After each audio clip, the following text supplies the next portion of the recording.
Vous l'avez adoré lors de son invention du paper plane. Ouais, apprécié plutôt. Apprécié. Vous l'avez apprécié lors de son invention du paper plane. Un avion incassable et un vol ultra stable grâce à son chef. Ouais, alors, bol, c'était un grand mot, mais c'était un prototype. Ah. Je t'en prie, désolé, vas-y, continue. Aujourd'hui, Serge vous présente sa nouvelle création, le Wi-Fi plane. Serge est de retour, ça va chier. Enfin, dans le sens, ça va marcher. Peut-être. Pas dans le sens, ça va encore merder. J'appelle Serge.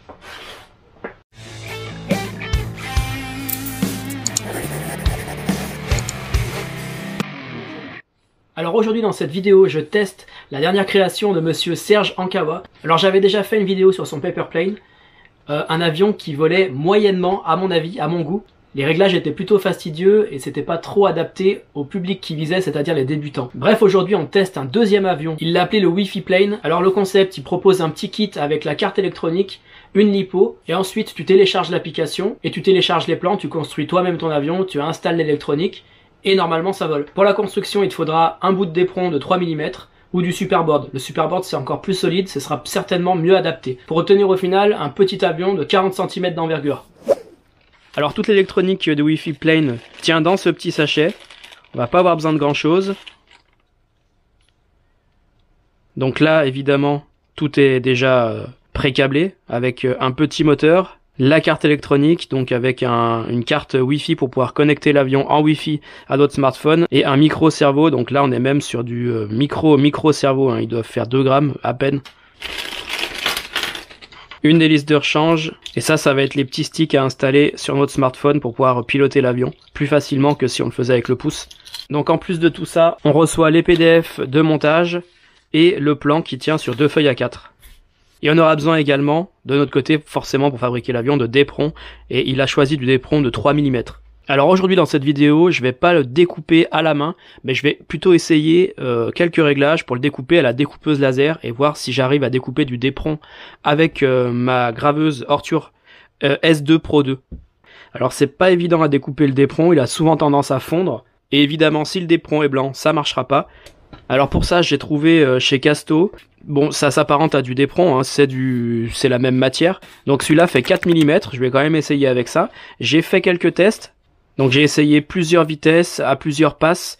Et donc les réglages que je vais retenir pour une découpe vraiment nickel, c'est pas brûlé, rien du tout. C'est le laser à 100%, 900 mm par minute de vitesse, et 4 passes. Voilà, donc comme vous pouvez voir, celui-là est légèrement vert. Il en existe des bleus, des oranges aussi. Donc pour les lasers, ça passe. Si c'est blanc, évidemment, ça marchera pas.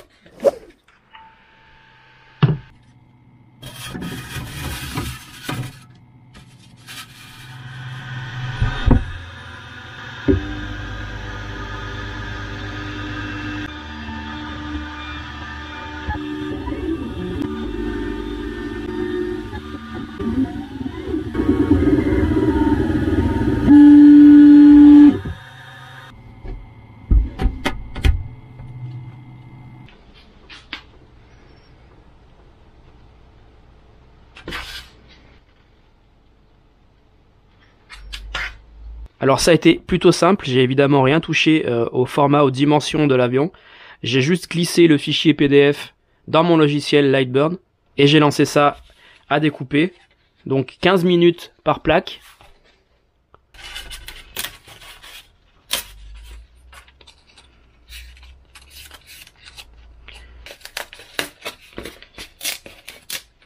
Voilà, ces premiers tests, ça, sont plutôt concluants. Super, et bah allez, je vais passer au montage.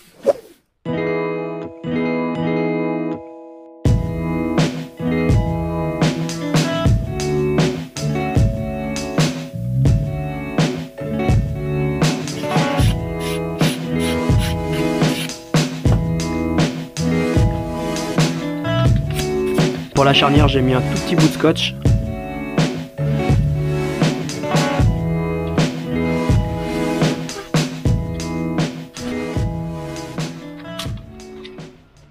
Bon, globalement, je trouve le plan de montage un petit peu léger.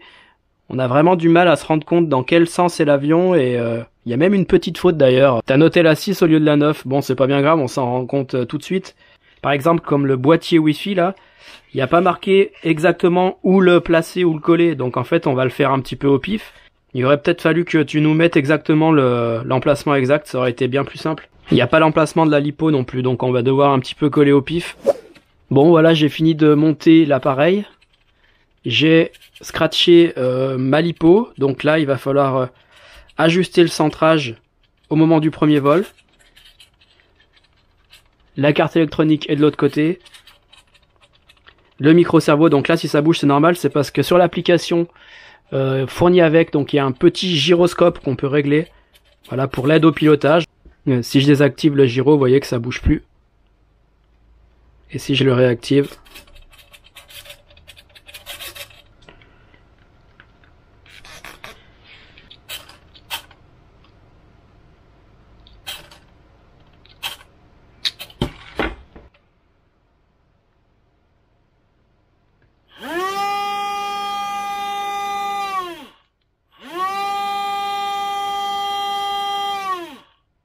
allez, bah plus qu'à tester ça, c'est parti.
Bon alors après plusieurs essais et plusieurs recollages, je l'ai cassé au moins 3-4 fois. Alors le Depron 3 mm c'est bien trop fragile malgré le poids de l'appareil qui est vraiment très léger puisque j'obtiens 33 grammes. Bon malgré ça il casse systématiquement à quasiment chaque vol.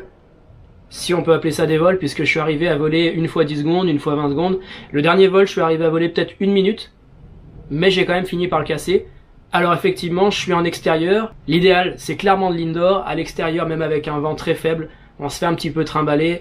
Bon, après, franchement, je suis quand même pas ultra emballé par cet appareil-là. Et je suis pas sûr que ce soit réellement adapté pour un débutant. Là, l'avion fonctionne simplement avec le moteur et la dérive. C'est-à-dire qu'on maintient tout le temps l'accélérateur à fond pour pouvoir monter ou en tout cas maintenir une altitude. Et ensuite, on a juste qu'à tourner droite-gauche. D'ailleurs, peut-être que ce même kit-là posé sur une aile delta, une construction ultra rapide à faire, aurait été bien plus simple. Après, je dis ça, je dis rien. Bon, en tout cas, c'est pas réellement un fail puisque je suis arrivé à le faire voler. Et je suppose qu'avec les bons réglages et un vol en indoor, on doit certainement s'amuser avec. C'est un demi-fail, Serge. En tout cas, si t'es intéressé par ce petit kit, je te mets le lien dans la description. N'hésite pas à aller faire un petit tour sur son site. On se dit à bientôt pour une prochaine vidéo. Lâche un petit commentaire, pense à t'abonner à la chaîne. Et à plus. Ciao!